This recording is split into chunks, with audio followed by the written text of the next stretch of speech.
તો હવે ખબરોમાં આગળ વધીએ તો વાપીથી ખબર સામે આવી રહી છે, જ્યાં વાપી નજીક અમદાવાદ મુંબઈ નેશનલ હાઈવે પર દોડતી એક કારમાં અચાનક આગ લાગી હતી।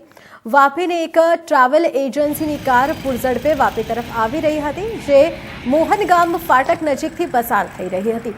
એ વખતે જ કારના આગળના ભાગમાંથી ધુમાડાની નીકળવાની શરૂઆત થતાં જ કાર ચાલકે તાત્કાલિક કારને થોભાવી કારને બહાર નીકળી ગયો હતો અને થોડી જ વારમાં કારનો આગળનો ભાગ આગની જ્વાળાઓમાં લપેટાઈ ગયો હતો।